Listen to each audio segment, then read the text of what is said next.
ഒരുപാട് സമയമായി. ഇങ്ങോട്ട് പോയി കിടക്കാൻ നോക്കൂ.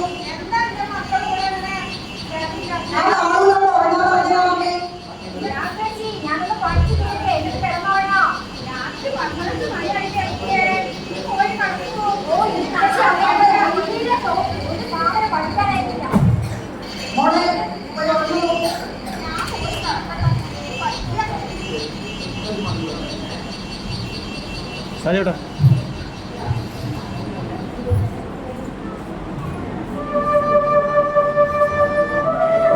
ഓണാക്കിയില്ല പറയുന്നു. സാരിയോട്ടാ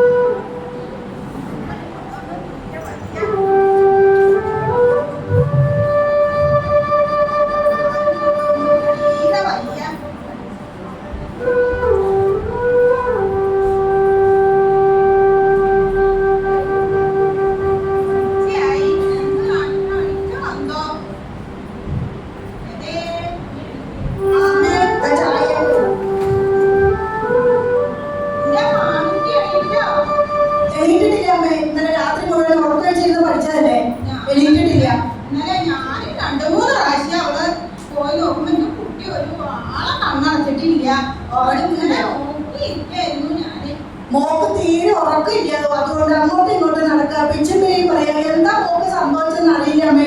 എന്താ ഇതിനൊരു പ്രതിവിധി?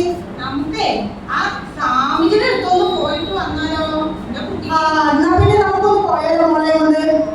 ഒത്തിരി വേഗം റെഡി ആയിട്ട് വരുമോ? ഞാൻ മോളെ പോയിട്ട് വേഗം പോകാം അമ്മേ. നമുക്ക് ഉണ്ടാവും അവിടെ. നമുക്കൊന്ന് പോയി വരാം.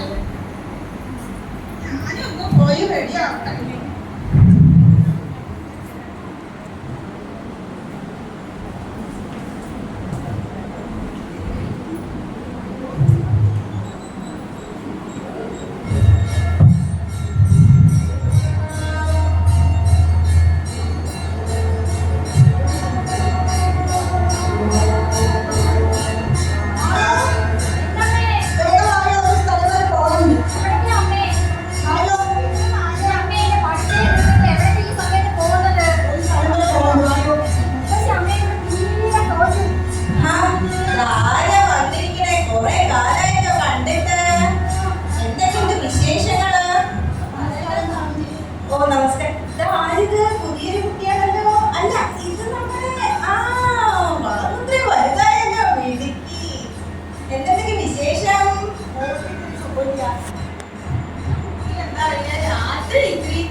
കാണട്ടെ ഞാനൊന്ന്.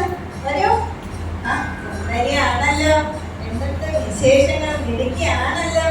എന്തെങ്കിലും മെരുകിപ്പിക്കുന്നത് ശരീരമൊന്നും വിട്ടുപറത്തണ്ടേ?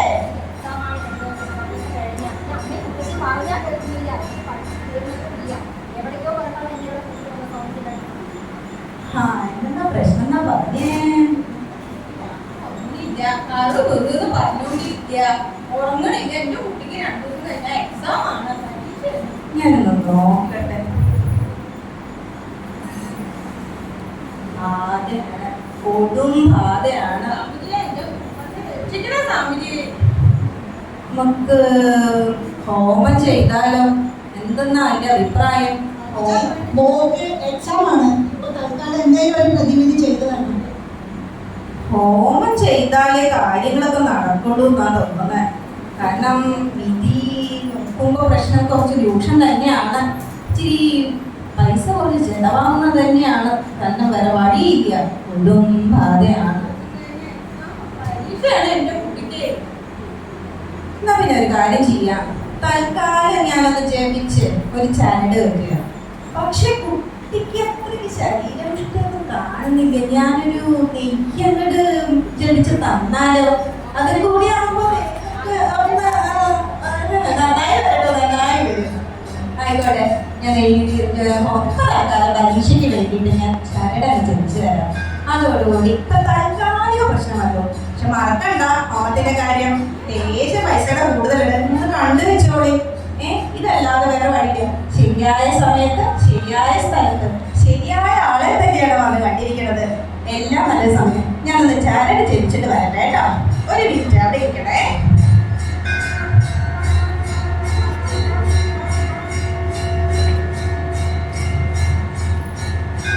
രാവിലെ പുലർച്ച ശുദ്ധീകരിച്ച് ആളുകൾ രണ്ടുപേരും കുളിച്ച് ഒന്നും മുനിയാടാതെ ശബ്ദമൊന്നും പുറത്തിടാതെ ഒന്നും സംസാരിക്കാതെ കൊച്ചിൻ്റെ കയ്യിലേക്ക് വെട്ടിക്കൊടുക്കുക.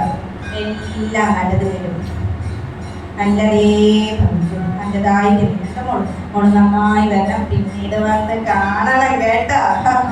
നെയ്യ് മറക്കരുത്, നെയ്യിന്റെ കാര്യം ഓർക്കണേ, ഓമത്തിന്റെ കാര്യം മറക്കരുത് കേട്ടോ. ആയിക്കോട്ടെ ആയിക്കോട്ടെ.